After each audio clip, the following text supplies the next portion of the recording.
Hi everyone, I'm Dave Wood and this is Semiosis 101.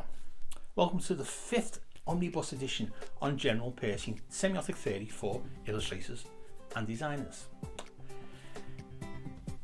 In this 5th Omnibus we have 4 episodes back to back focusing in on the philosophical underpinning of Peirce's semiosis, phenomenology.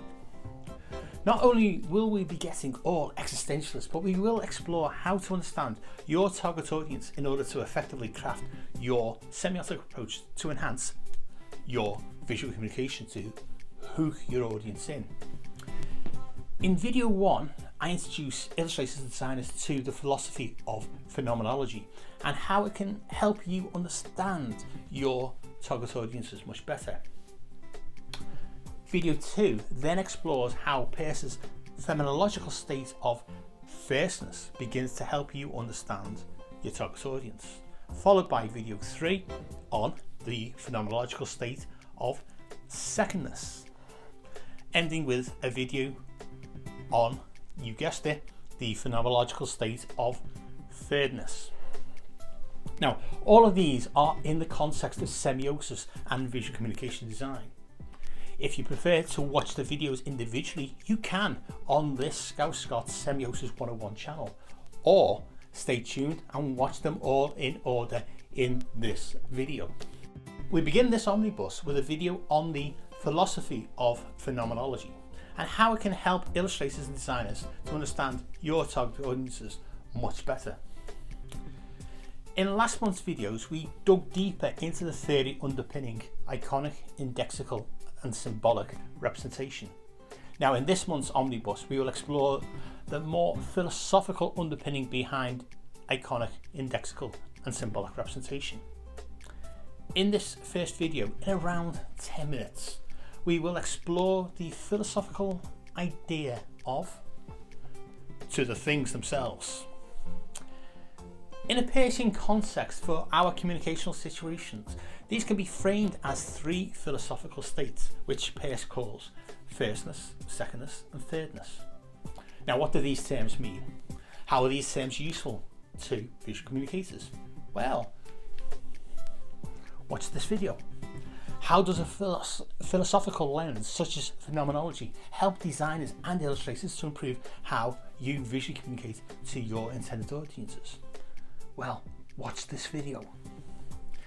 In this omnibus's 4 videos, we will get all airy-fairy with Peirce's phenomenological roots to how sign action semiosis works. So it's all kicking off in this month's omnibus. So let's get on with it. To the things themselves. So stay tuned, subscribe, let's go.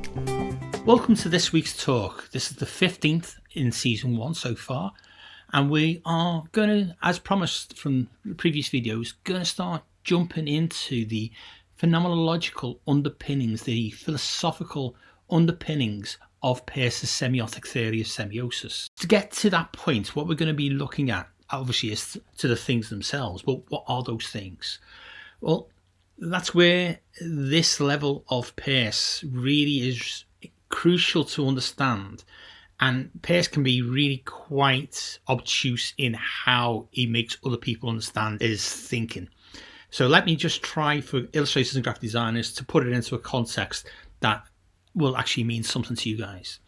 So to help us, I'm going to be using some tweets from a Twitter account, CS Peirce Speaks. Where Peirce is really useful is because he approaches it from the angle of existing. As human beings, we exist. That's what makes us who we are. We exist in the world.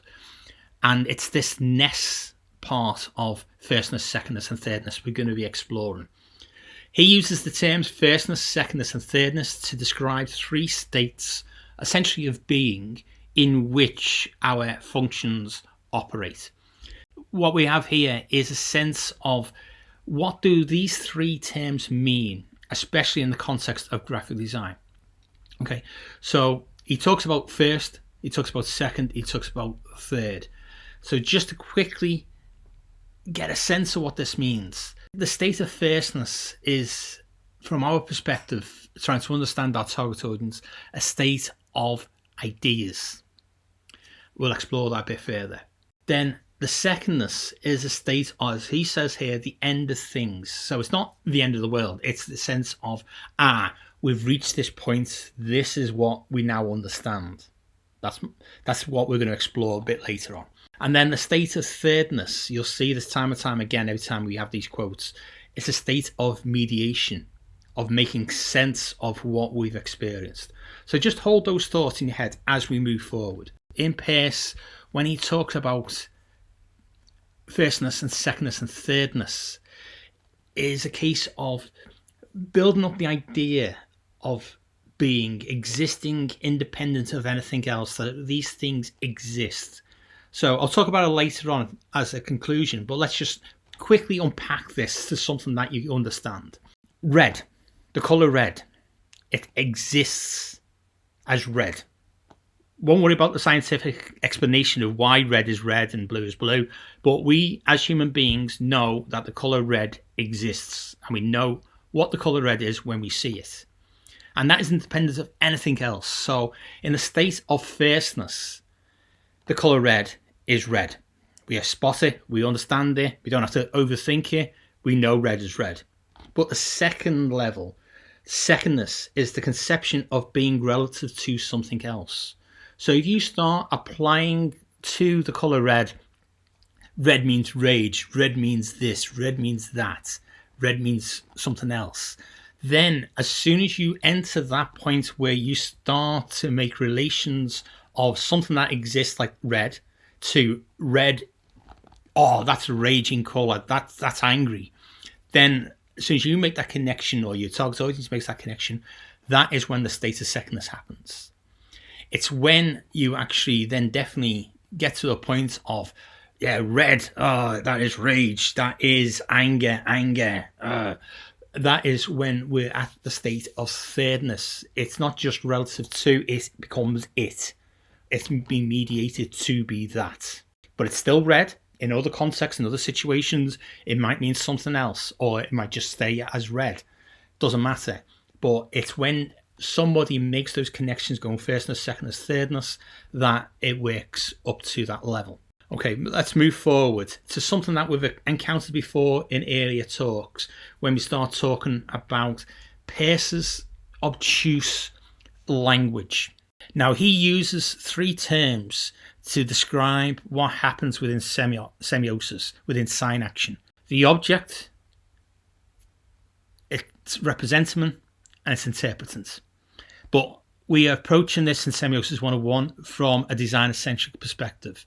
So I have replaced object with a designer-centric term that we're all familiar with as illustrators and designers, the concept we need to visually communicate. So the concept is object in Peirce's language. How we represent that, Peirce refers to that as the representament, but we will refer to that as the visual language we choose to cause the representation of the concept to visually communicate that. How the audience interprets that, that's where Peirce's language of interpreting comes in, but we will just still use the language of what we're understanding our target audiences do, which is interpret what we put together. So we're talking here connotatively rather than denotatively. So we're not having to worry too much about Peirce's language, because that's what Semiosis 101 is all about. So forget about the three terms on the right-hand side at the top and the three terms at the bottom, because we're not going to unpack what they mean yet. That's going to be Season 2, Season 3 next year. We've already, in Season 1, unpacked icon, index, and symbol. So if you want to check them out, videos 10 to 14 and the omnibuses in between, they're all the ones that are unpacking icon, index, and symbol, iconic, indexical, and symbolic representation in visual communication design, illustration and graphic design. Check them out for those ones. What we're going to look at here is how those states of firstness, secondness, and thirdness correspond to Peirce's three levels of how semiotics power works. Okay, firstness, you can see at the iconic level, and on the corresponding levels on the right hand side is all within the state of firstness. That's where we know when we see red, it's red. Okay, that's red. Indexically, then you can start going, red for fire, red for rage, red for this, red for that. That's when we have a relation of what we see red as to something else. And then at the symbolic level is when it becomes that. When we see red in this context, it means that. Think of the Soviet flag, the communist flag, the red flag. It means something else than just a red flag. So that's where the state of thirdness comes in, where it's mediated to become that. So you can see within those three levels of how Peirce's sign action through the triads, it goes from simple to complex. Firstness leads to secondness, and firstness and secondness is then come to a mediated agreement when we reach a level of thirdness. So what does this mean for illustrators and designers? Well, again, in videos 7 and 8, I started to introduce you to Peirce's big concept that he defines 10 levels of semiotic sign, from the simple to the complex, from sign 1 being the simple, sign 10 being the most complex. And we've seen that already, as I say, in videos 7 and 8, where the first corner of that inverted pyramid are the iconic signs, the bottom part of it, bottom 4, are indexical signs, and the top right hand corner are symbolic signs. So what we have here is a sense of, in the 10 signs going from simple to complex, and each of them having complexity, we have the iconic representation, indexical representation, symbolic representation, taking the focus depending on what this type of sign power has got. But let's just explore that a little bit further in the context of this phenomenological states of firstness, secondness, and thirdness. So firstness is sign 1 is the pure sign of firstness, because that's where you acknowledge red. Just using that as our example again, red. Okay, red is just red. You acknowledge it, but in your head you're already starting to think, well, red, I know red means something else, or whatever colour it is, or whatever it is. That means something else. As soon as you start thinking that, then our ability to make sense of what we're viewing moves up as the audience, and your sense as an illustrator and designer can build on that by crafting your visual language to bring them in and hook your audience in from that. So state of firstness is where the first steps are, that resembles something that I'm familiar with, which then leads to the state of secondness. And sign 4 in this 10 signs is referred to as the sign of experience, because we all have a lived experience, and this semiotic sign is one where it is focusing the power on people's experience. And as designers and illustrators, you can really help yourselves by crafting your work. And then finally, you have thirdness, top right hand corner, sign 10 is the sign of pure thirdness, because when you reach that point, everything is mediated. Everything that you've designed is mediated. So let's just think about what we've got there. Is if we looked at the colour red, and as first sign 1, you acknowledge it's red, but then you start thinking about, could this mean something else? Leads you to a state of secondness, where it starts to be relative to other things, pointing you towards things you already know that they may be trying to communicate or hook you in with. State of thirdness is where you acknowledge generally that when you see this, it means that. So when you see red in a particular pattern, you know that more than likely it's referring to Coca-Cola. That's a mediated position.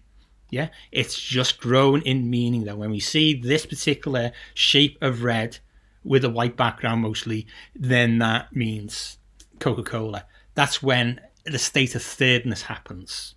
So to the things themselves, so if you think about the difference of firstness, secondness, and thirdness as I've outlined it to you, that we have firstness is just a state of being that when we see red, that's a spontaneous moment when we go, okay, that's red. It's a spontaneous thing, as when you spot something, you spot it. You're not thinking about it, but you spot it.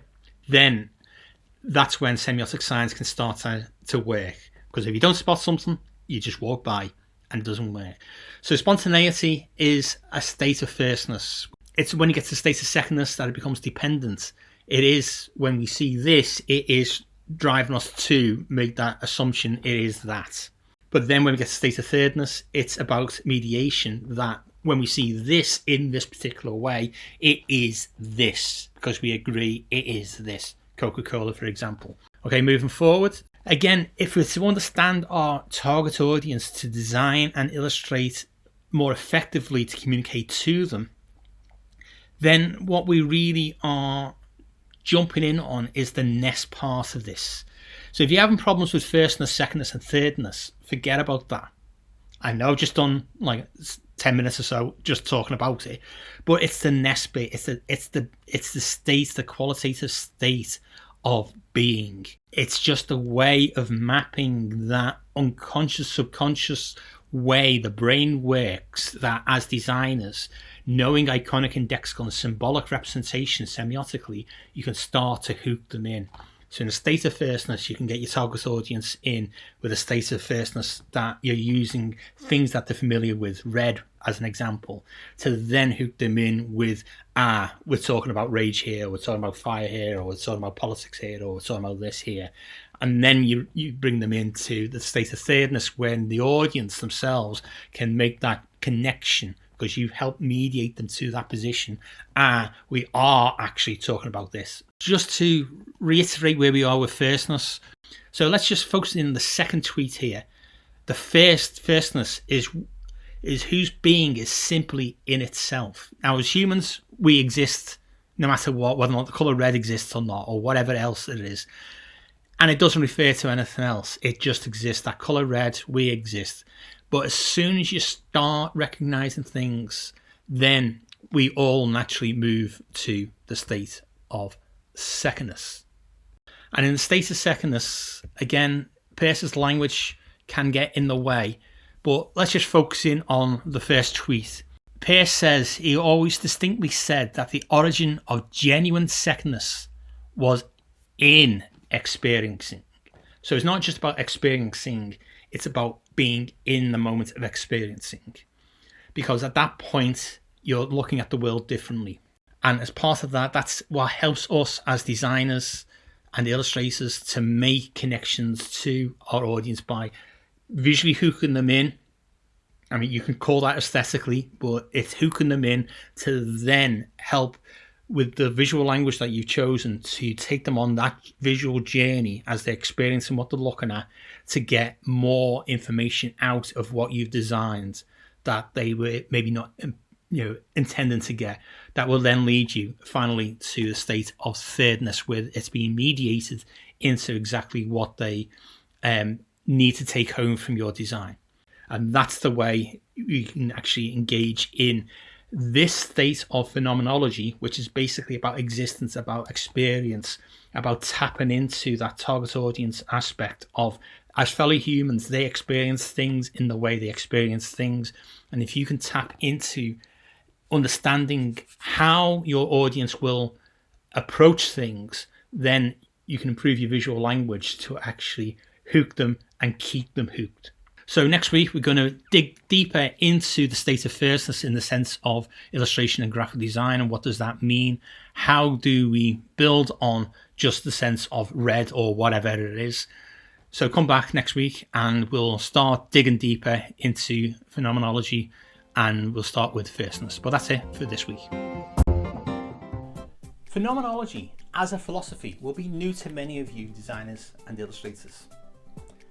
The study of phenomena seems to be a large step away from the study of semiotic science in the context of visual communication design, doesn't it?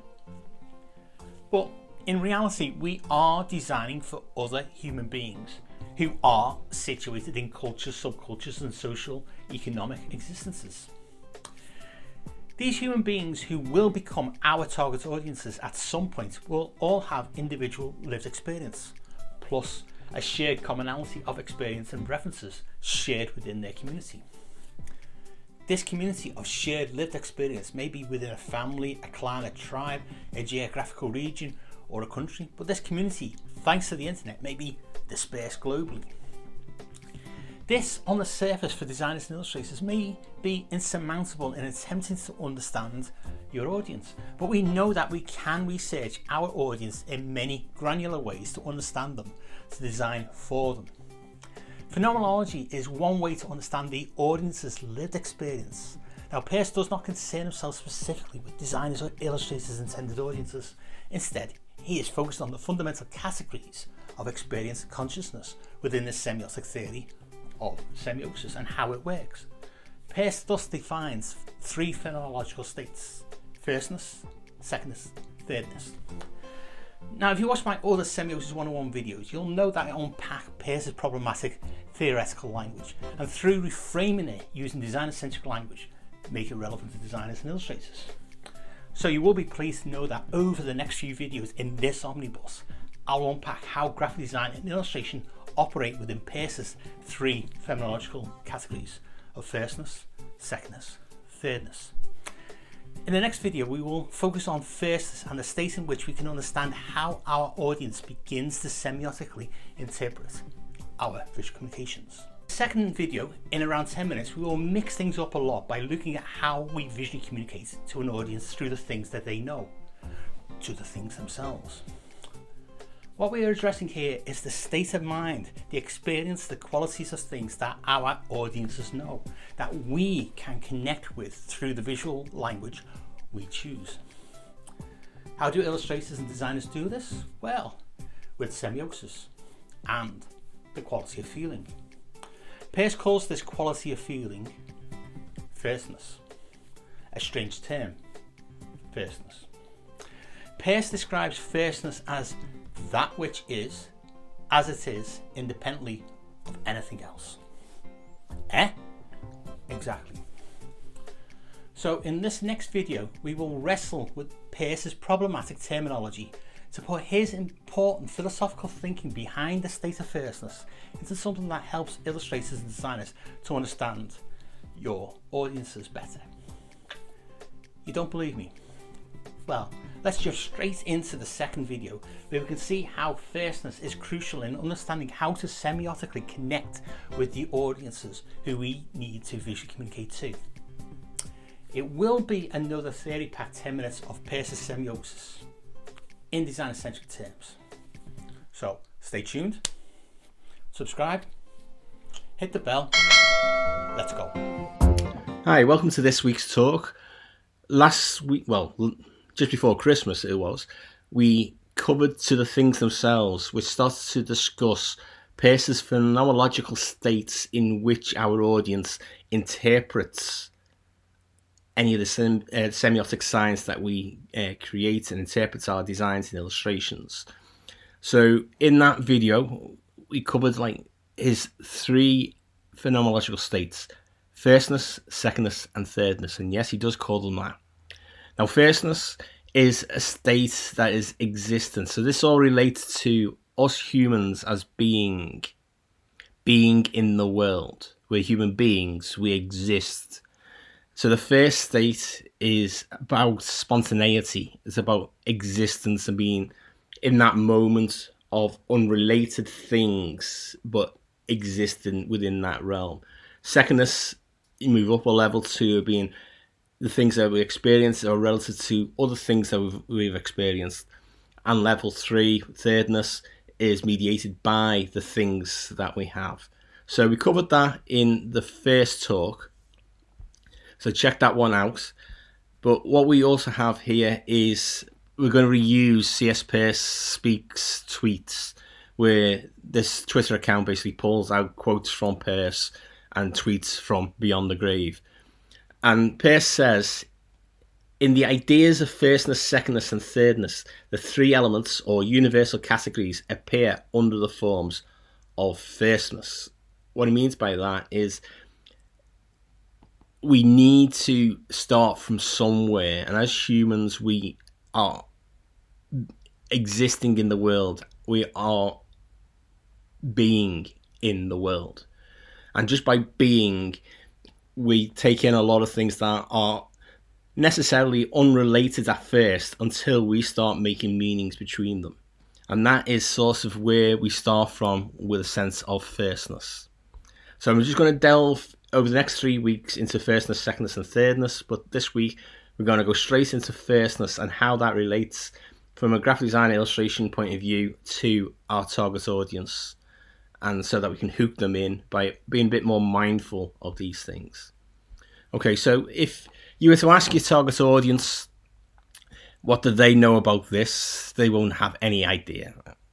So there's no point in trying to approach it from that perspective. But like anything, this is a state of being. It is not quantifiable. It is qualitative. So Peirce, when he starts talking about firstness, he says here, the first is that whose being is simply in itself, not referring to anything nor lying behind anything. So let's move on. He says, the first is that they act in one determinate direction and tend asymptomatically towards bringing about an ultimate state of things. So we need to unpack what he's really saying here, because like you're finding out through the Semiosis 101 YouTube channel, Peirce says a lot and he has a great amount of ideas that are applicable, but it does need some designer-centric language to bring it back into something that designers and illustrators can understand. So let me just try and help you towards that solution. Okay?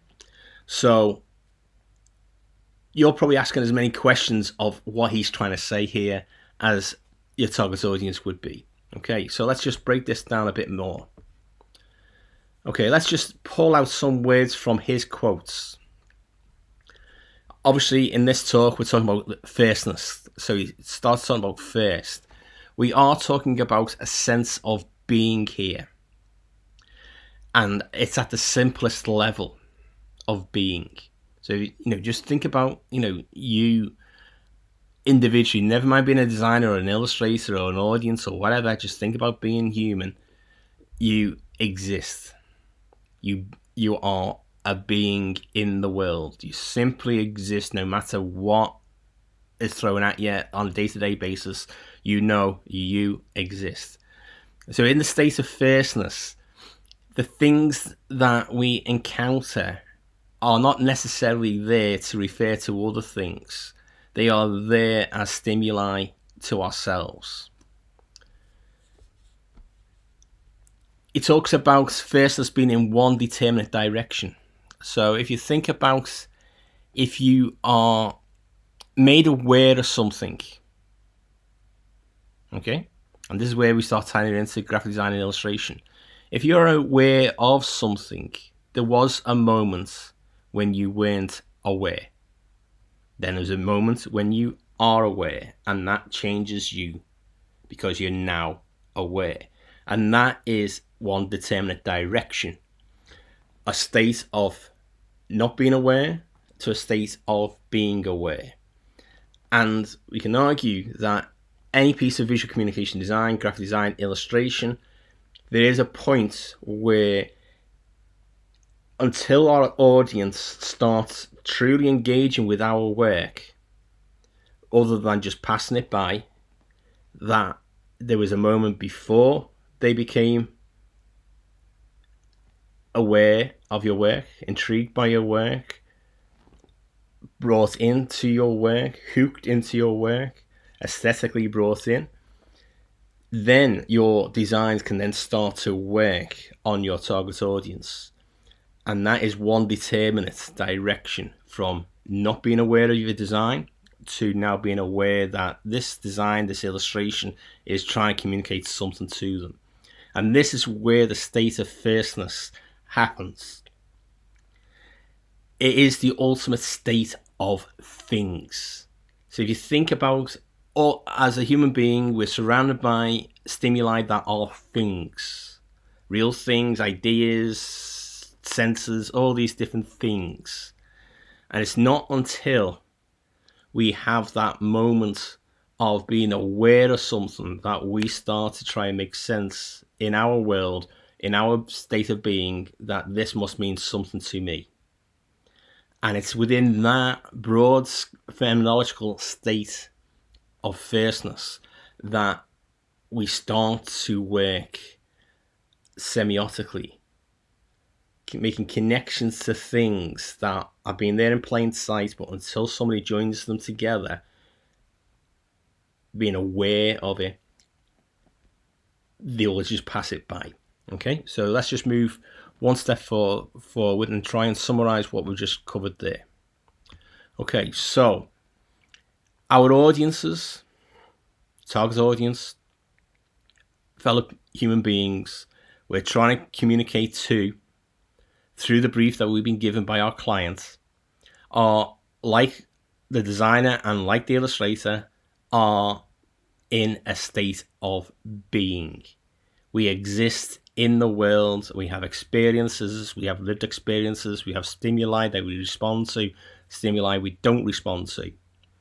So from the point of view of Peirce's theory, the sense of firstness doesn't refer to anything, it just exists as that first state, and simply put, it's the state of not being aware to then being aware. And once you're aware, then you start seeking meaning.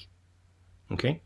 So that's where that is one determinate direction of your work and an ultimate state of things, that all the stimuli that our target audience would respond to on a day-to-day basis is there up for grabs for designers and illustrators to tap into, to hook the target audience in. Okay? So let's just now pull this together and connect it to something that we've already covered in previous videos, which is iconic representation. So iconic representation, which we've covered in previous videos, and this is a quote from Tony Jappi in his excellent book. I've made it into designer-centric terms, so the designer-centric term replaces the word object, which is Peirce's term for concept, something that illustrators and designers will understand. So I'll read it with the designer-centric terms put in place. Iconic representation can only relate to a concept by qualities as it resembles a concept through the association of shared qualities, whether that concept exists or not. So iconic level of representation operates in a state of firstness.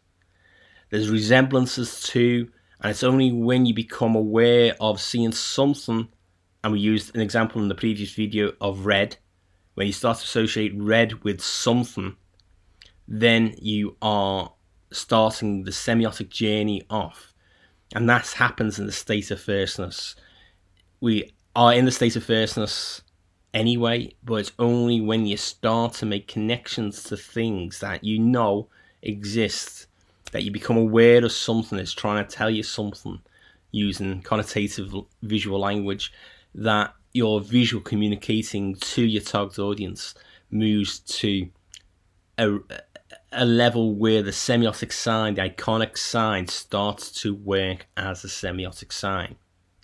So we covered that in previous videos from an iconic point of view. This video, so like bookends those videos by talking about it from the philosophical state of the phenomenological state of the fact that we exist in the world, and our first state is firstness, within which there's a moment when you're not aware to a moment when you are aware. When you are aware, then it's a determinate direction that takes you in. And that's what you do as a designer when you start to pull in essentially semiotic signs to help strengthen the message you want to get across connotatively. Okay? So let's just end today on a take-home. So a little bit of homework for you. So this week's bite-sized piece of applicable semiotic knowledge is that remember that a semiotic sign only begins to work when perceived as a sign for something. So that perception, as soon as you perceive something, you're going from being not aware to aware, and you perceive it as something other than it would be to somebody else who may just walk by. So it is within the state of firstness that our audience begin to spot iconic resemblances to things they already know. So, as designers and illustrators, at the basic level of sketching possible ideas to answer the brief, what things, as examples, colours, shapes, marks, etc., can you explore to help you to hook your target audience in that are resemblances to things that they are familiar with? Now, this thought exercise you're doing, this thought exercise is your starting point of engaging with this state of firstness, this phenomenological state of firstness. Now, you don't have to go any further than that, but it is that case of you are aware now. You weren't aware before, you're now aware now that this is a phenomenological state, a philosophical state in which humans start to make sense. And this is applicable into all kinds of other theories, Gestalt theory and that. There's a moment when you didn't think it, and there's a moment when you do think it. And as designers and illustrators, you can make people transition from one to the other. And that's through getting them into a state of firstness. Okay, so that's it for this week. Come back next week and we'll have more, but that's it for now. That is our 10 minutes of Peircean firstness. Quality of feeling, qualities, resemblances, feelings. None of these words present designers and illustrators with a tangible thing. These words and states of being are amorphous, and as such offer visual communicators a variety of initial options to capture the audience's attention by hooking them in with visible cues that are familiar to our audience. In the very first Semiosis 101 video, I discussed the elephant in the design studio. Tacit knowledge. Knowledge we cannot tell because we can't put it into words. Do you remember? If not, go and watch that video next. As creatives, designers and illustrators create complex visuals out of lines, circles, shapes, colours, textures, etc. Semiotically, these are only begin to work as semiotic science to connote bigger and deeper concepts through the visual communication once our target audience perceive these elements as something. So it is in the first phenomenological level of firstness that a semiotic science sign action begins to communicate something more than a line, circle, shape, colour, texture, etc. Within a state of firstness, our target audience makes a subconscious connection to something they have experienced before. A familiar quality, resemblance or feeling invoked in the visual that they are looking at. Our audience begins to read our visual communication as more than its aesthetic. The aesthetics we design or illustrate are there to grab attention. The embedded semiotic science we craft aesthetically are semiotic hooks to get the audience engaging cerebrally with reading the message we need to visually communicate. We could call this the tone or tone of voice, but let's call it sign action. Semiotics. Firstness is the state in which our success as designers and illustrators to visually communicate begins. Now, in this Omnibus's third video, we move on to secondness and what the phenomenological state contributes to making our designs or illustrations work successfully. In this third Omnibus video, in around 10 minutes, we will put Peirce's second philosophical category of experience or consciousness into the context of visual communication and our audiences. Yes, if in video 2 we focused on the state of Peircean firstness, then in video 3 we move up a level to secondness. We have already seen how Peirce's language gets in the way of his great ideas, especially in the concept of designing or illustrating. What is secondness, I hear you ask? Well, Peirce says, secondness is that which is as it is relative to something else. Secondness is the dyadic element identified with the sense of action and reaction. That is to say, it is reaction as an element of the phenomenon. What? So, in designer-centric terms, secondness, in relation to our audience's experience, is relative to something else, to action, to reaction, that rests with the people we design for, our audience. The people we need to semiotically connect to for illustrators and designers' visual communication work to be successful. So in this third video, we will philosophically position illustrators and designers crafting a visual representation by applying semiosis in a state of secondness. It will be another theory-packed 10 minutes of Peircean Semiosis in designer-centric terms. So stay tuned, subscribe, let's go. Okay, welcome to this week's talk. We're building up from the things themselves, talking about the phenomenological states that Peirce defines, the three phenomenological states that Peirce defines, in which semiotic theory operates, but more importantly, that we as human beings inhabit, whether or not we realise it or not. So let's just dive straight in. The previous week's video was about firstness. This week we're dealing with secondness. So Peirce, and we're reusing again the actual tweets from this Twitter account, CS Peirce Speaks, which is a Twitter account that posts quotes from Peirce. And Peirce says, in the ideas of firstness, secondness and thirdness, the three elements or universal categories appear under their forms of firstness. So it's in the title. Firstness is the state where you are not aware and then you are aware. You move from things to, that resembles something that I know. Is this telling something to me that I need to know?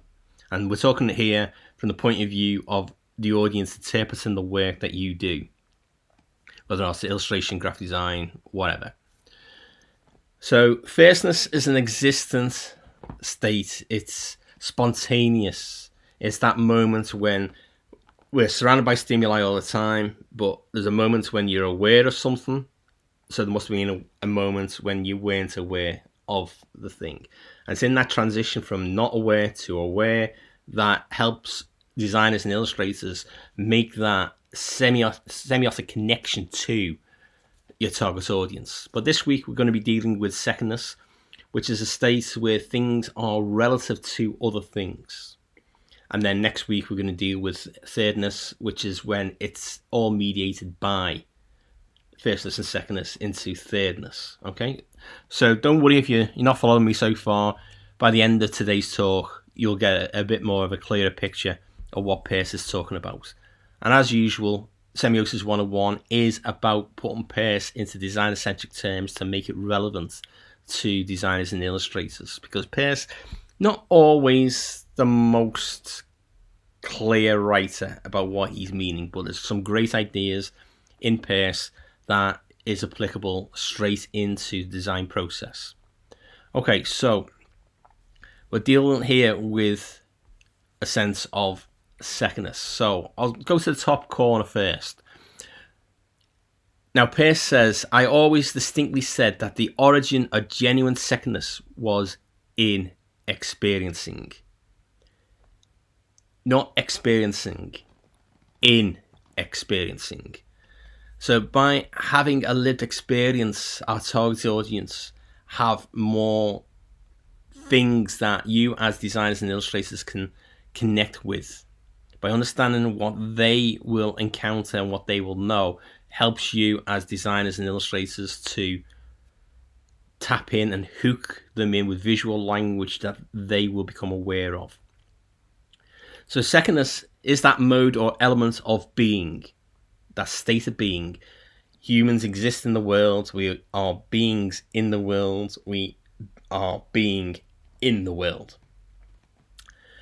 So let's just go through that again. Secondness is that mode or element of being by which any subject is such as it is in a second subject, regardless of any third, or rather, the category is the leading and characteristic element in this definition, which is prominent in the ideas of dyadic relativity. Relation, action, effort, existence, individuality, opposition, negation, dependence, blind force. What? Just say what you mean. And this is the example where Peirce comes from. He says all of this, but then you have to then go, what the hell does this mean? So let me just save you that headache, and let me just try and put it into some context, a designer-centric context that will help you appreciate this idea, which will help you connect to your audience on a philosophical, phenomenological level. Okay? So let's just look at his words again. Forget about how he phrases this and just look at what he's saying here. We're talking about secondness. So he's talking about the second level, the second category of phenomenological state in which we exist in the world. We are beings in the world and we exist in the world. So second category, we are beings in the world. As Peirce says, genuine secondness was in experiencing. We experience a lot of things in our lifetimes which we don't always consciously process, but there's a lot there that you can tap into. So if you think about secondness as the state in which relation, action, and effort of the visual language that you choose starts to make more connections than at the iconic level, which we talked about last week. Iconic level is at the firstness. This is now moving up that level to relation, action, and effort. So it's no longer just about resembling things that, that reminds me of this, that reminds me of that resembles this, or whatever. This now is this. When you see this, it is this. When you see this, it can then mean that. And we're helping the audience make that connection to bigger concepts connotatively from the obvious to what they're looking at. So this is really bringing the audience into the interpretation. It's making the audience have agency of action over what we're putting in front of them. It takes effort on their part to see the relations of the visual language you're putting together to build a bigger picture of the concept your brief is asking you to communicate. Okay?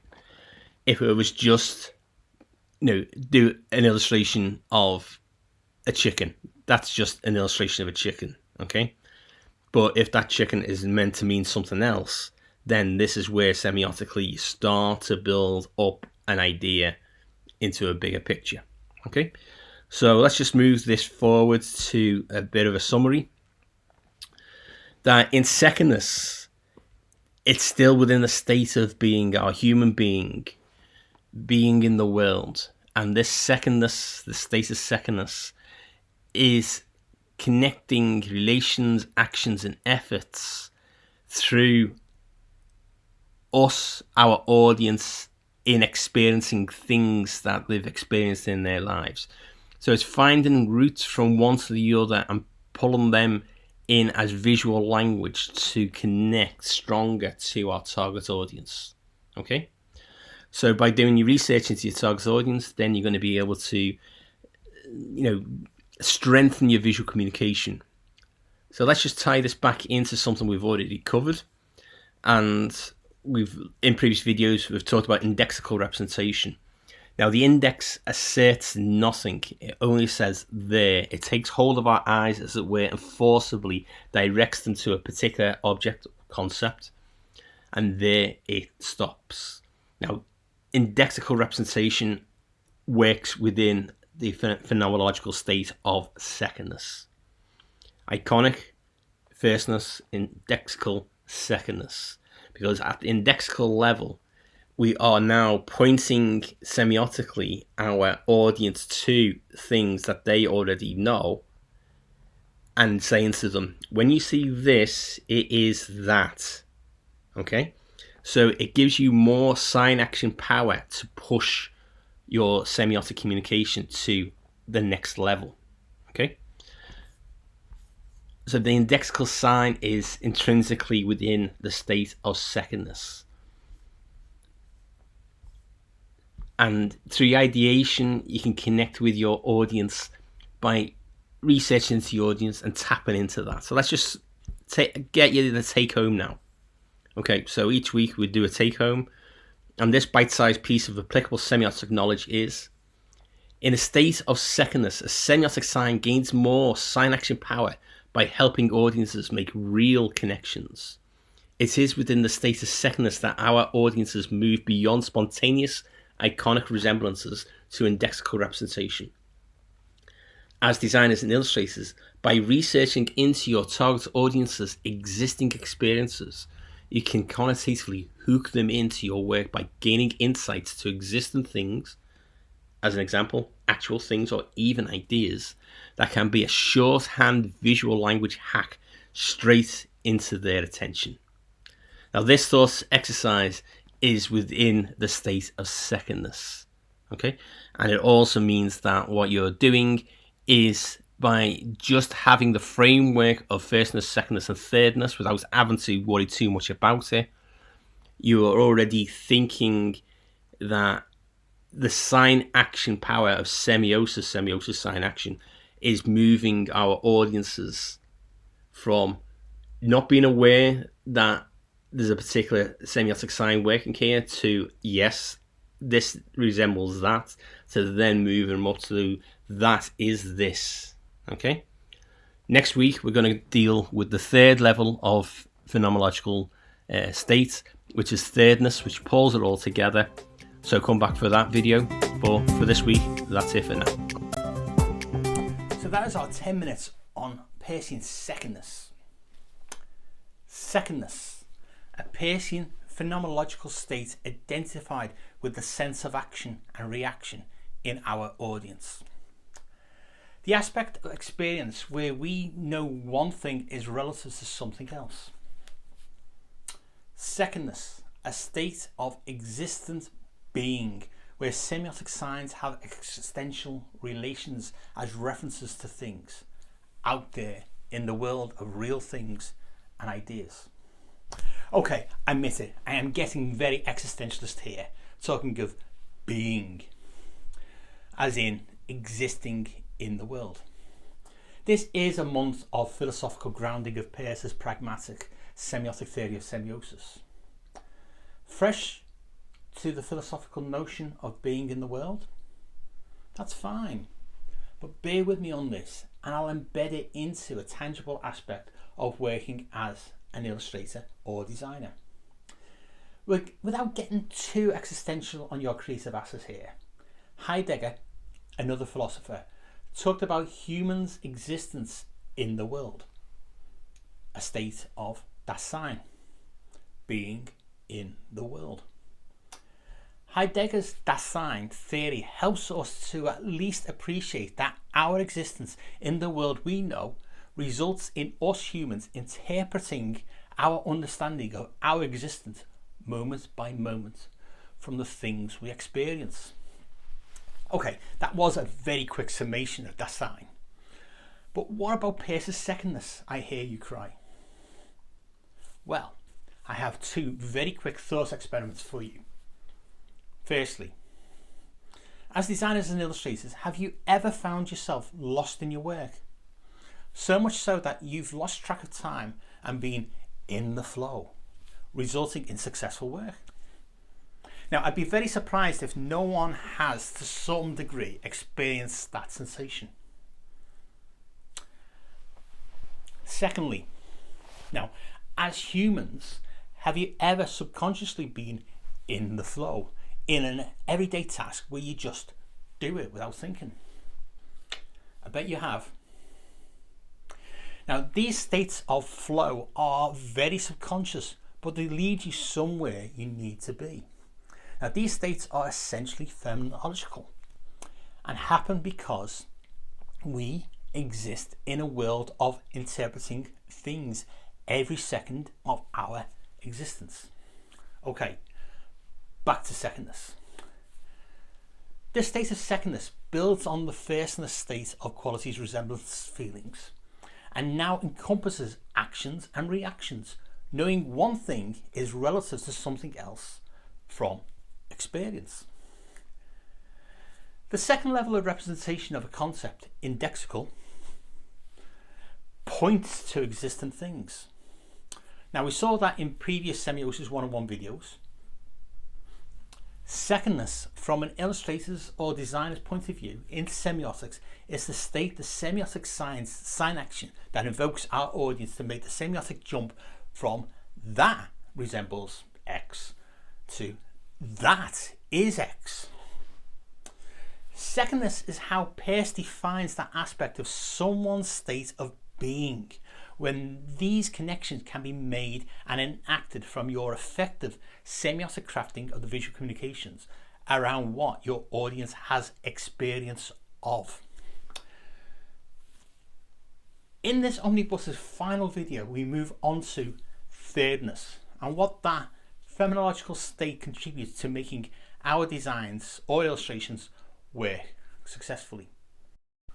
In this final omnibus video, in around 10 minutes, we'll end this month on Peircean philosophy in the context of semiosis and visual communication design, with Peirce's final philosophical category of experience, thirdness.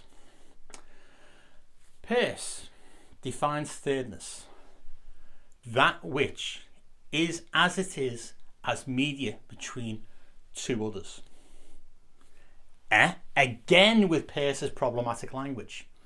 This is why I make these videos for you, illustrators and designers, to translate Peirce's obscure terms and Turner phrases into designer-centric language. These Semiosis 101 videos aim to clarify Peirce's great ideas, which have great value to designers and illustrators, if only Peirce's language was clearer. In this video, we cut through Peirce's tortuous phrasing to explore the idea of a philosophical mediation between what an audience's quality of experience and relations to what they know. The philosophical category of thirdness is a state in which symbols work, in which logos and other outputs of visual communication design operate in. Want to know more? Well, keep watching. It will be another theory-packed 10 minutes of Peirce's semiosis in designer-centric terms. Ready? Enjoying the video so far? Give a like, leave a comment, and let's go. Hi, welcome to this week's talk. So we're finishing off the month, or just over a month, on the phenomenological roots underpinning how Peircean semiotic theory, the sign action of that theory, operates. So the first week we talked about firstness, the week after that secondness, and now we're at the highest level, which is thirdness. And we're using CS Peirce Speaks tweets as a way of getting Peirce's theory here in front of us, so that from a designer-centric point of view, Semiosis 101 can unpack Peirce's quite complex language into what is really useful for designers and illustrators. So in this tweet, that Peirce starts to describe his three levels of phenomenological experience of how we have semiotic action, sign action working. He says, in the ideas of firstness, secondness and thirdness, the three elements or universal categories appear under their forms of firstness. So we start off with firstness, and from our perspective as a creative, the level of firstness is the moment where people, our audience, perceive something, some piece of visual language where they actually start to think of it as more than just the obvious. Then at the second level, secondness, that is the point where once we've got their attention, once we've hooked them in, then the secondness is relative to things that are out there, like your index finger pointing to relative things in the real world. Now, they might be ideas, they may be physical things, they might be places, they might be people, or whatever. Now, the third level, which is what we're going to be talking about today, is the mediation between those two states. This isn't a state that they're aware of, but it's that thing of being not aware to them being aware, and then from being aware to resemblances. Those resemblances start to connect with our audience. By connecting with our audience, they're perceiving visual language that we put together as illustrators and designers as elements that this is more than what we're just looking at here. There's something connotatively happening here. What does this mean? This reminds me of that resembles something I know. And we, as designers and illustrators, can use that visual language to hook and build on. And that's where semiosis comes in, the sign action, because we're moving up to relative, pointing to existing things. But then at the third level, we mediate them. What do we mean by that? So moving forward, again, Peirce says the third is that which is what is owing to things between which it mediates and which it brings into relation to each other. That's a lot of words. What is he trying to say here? This is the third or mediating element between chance, which brings forth first and original events, and law, which produces sequences or seconds. Come on, Peirce, what are you trying to say here? Just spell it out to us. What does this mean? Say what you mean, Peirce.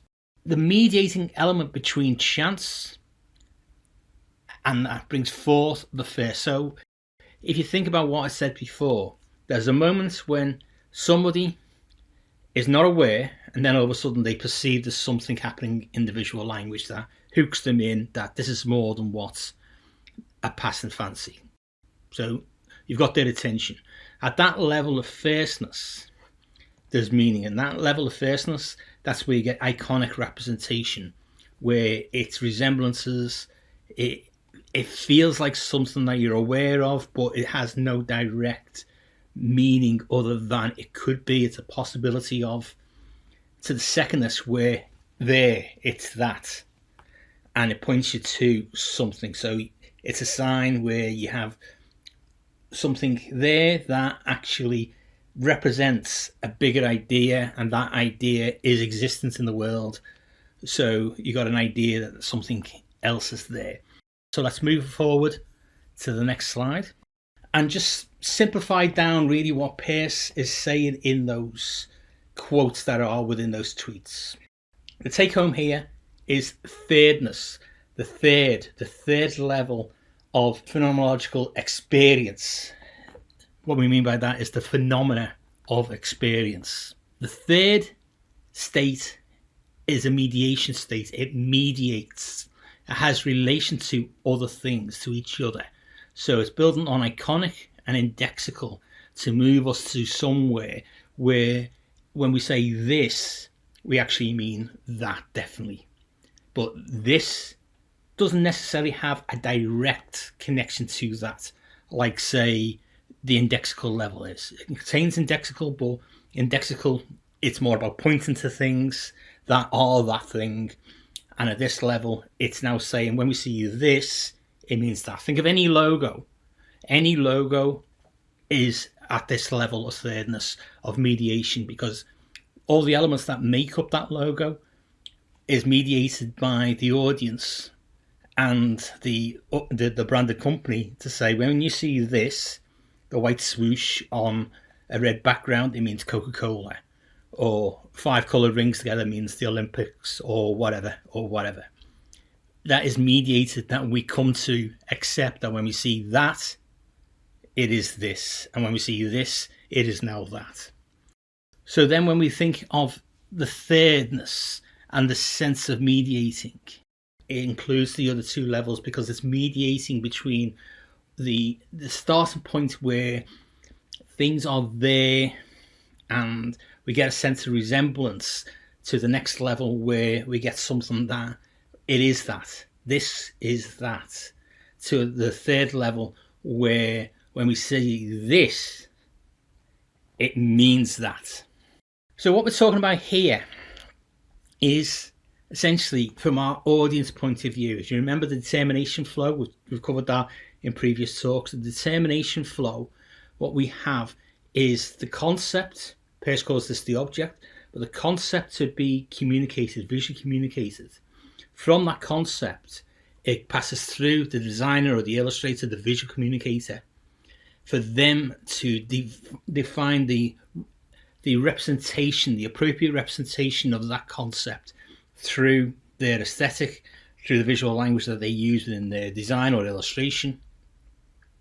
And from there, that should lead to a successful interpretation by our audience. And that audience then, through what they are looking at, connects back to the concept. They understand the concept. In thirdness, it is the relationship between all of these elements coming together, the iconic and the indexical, working as sign action, powerful sign action semiosis. Semiosis is another word for sign action, into something that when we see this, it becomes a law that these people who are our audience will go, we see this in this particular order, in this particular colour, in this particular way. We know that means whatever, organisation, product, whatever it is. We know what that means. That the obvious ones, as it keeps saying, Coca-Cola, Nike, these are the ones we can see on our mind's eye straight away.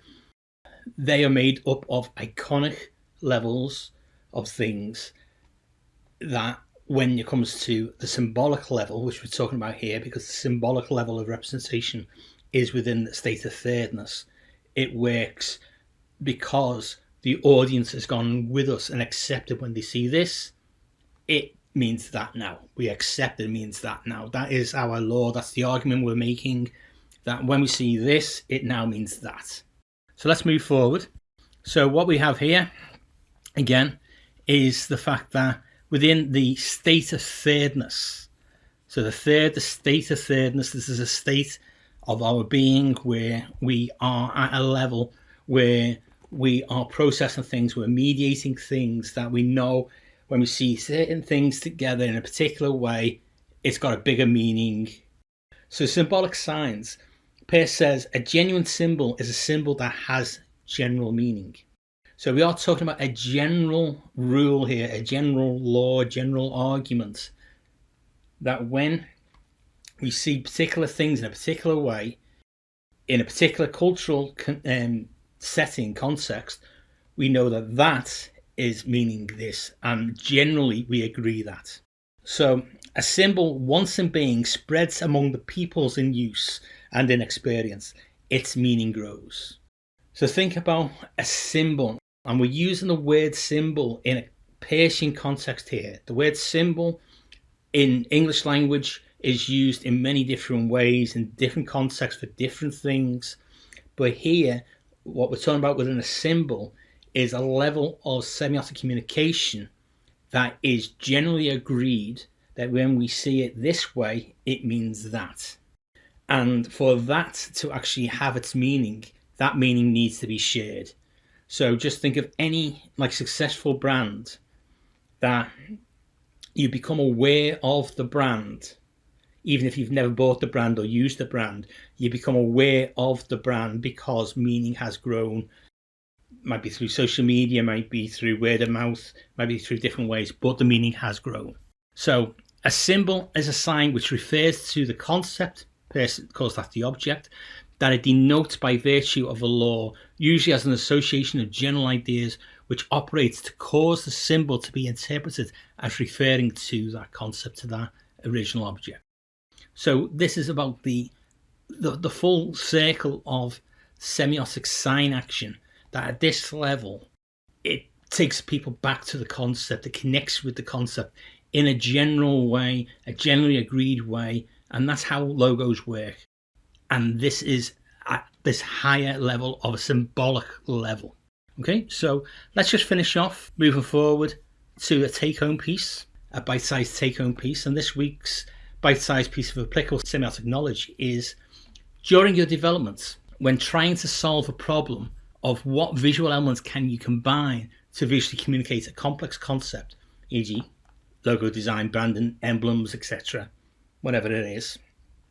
Consider not only what general visual elements are familiar to your intended target audience, but also the audience's interpretation of what they see is mediated by a general combination of the visually familiar connected to the things they already know. That's thirdness in sign action. Okay, so just to quickly complete this and unpack this, that the mediation is tied in to audience interpretation.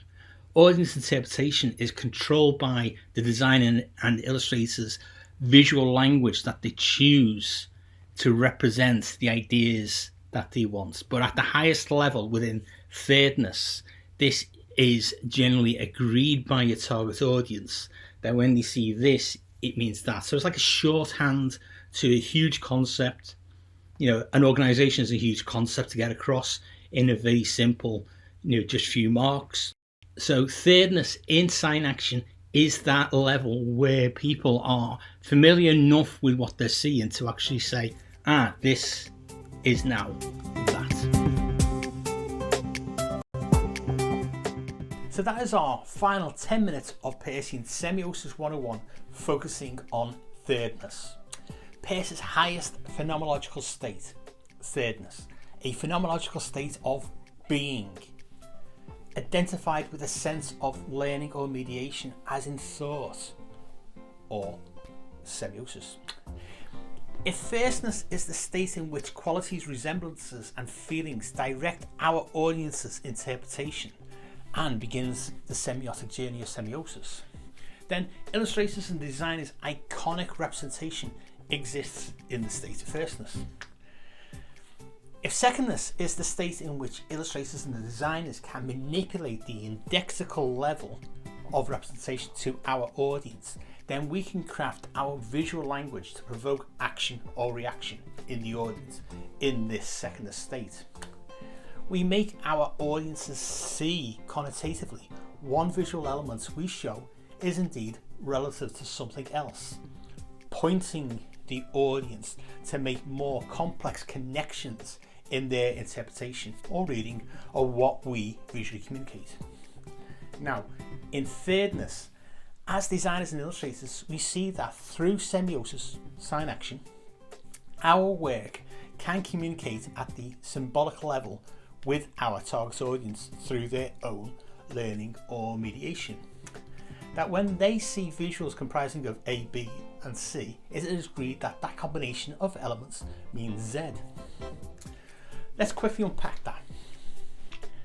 The state of thirdness is when our target audience realizes that ABC means Z, or a logo comprising of 5 colored interlocking rings means the Olympic Games, or a swoosh means Nike, or colored circles or a splodge are iconic representations that in a state of firstness our audience may recognize as circles or a swoosh shape. It is during a state of secondness that indexically the same shapes may cause a reaction in the audience to see a ring rather than a circle, or a swoosh rather than a splodge, thus causing a reaction to rate one thing with an actual other.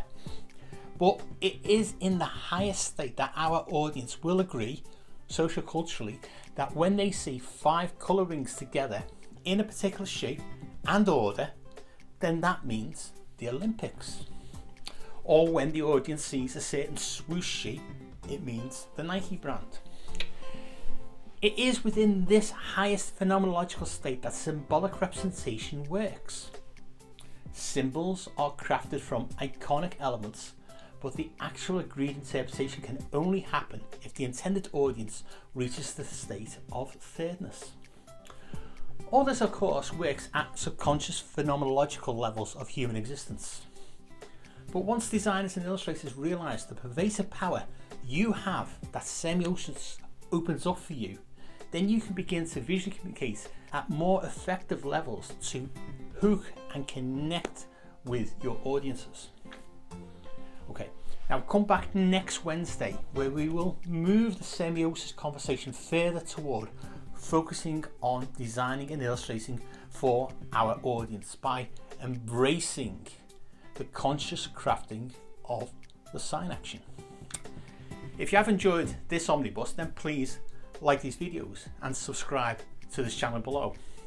And if you want to be notified when a new video is available, hit the bell button. If you've watched these videos before, you probably know by now I'm Dave Wood, a design educator and researcher, a published design author, and I've worked commercially as both a freelance illustrator and a graphic designer.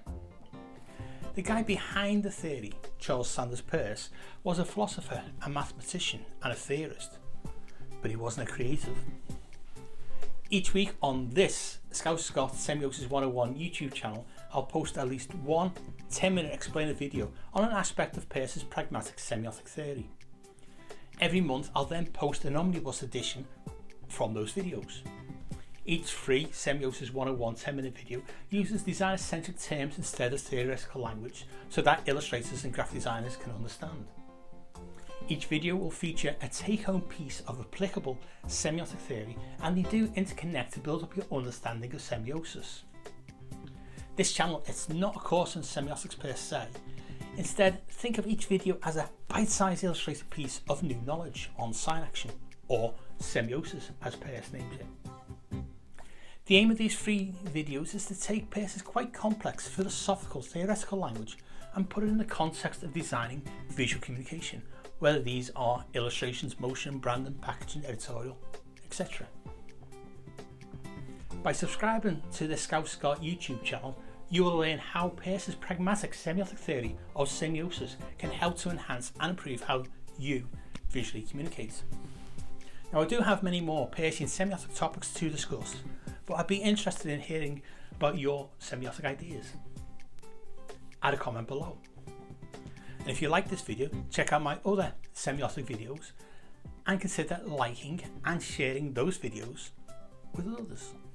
You see, the more we creatives discuss semiotic theory, the easier its application into our creative processes will be.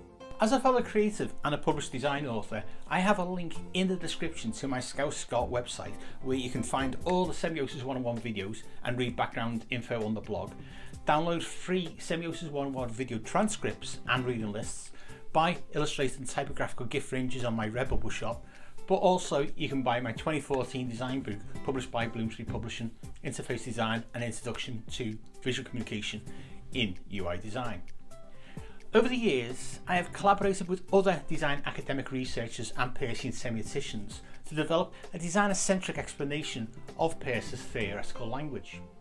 Now, if you are interested in reading my semiotic Rosetta Stone academic writing, then you can visit my academia.edu link in the description.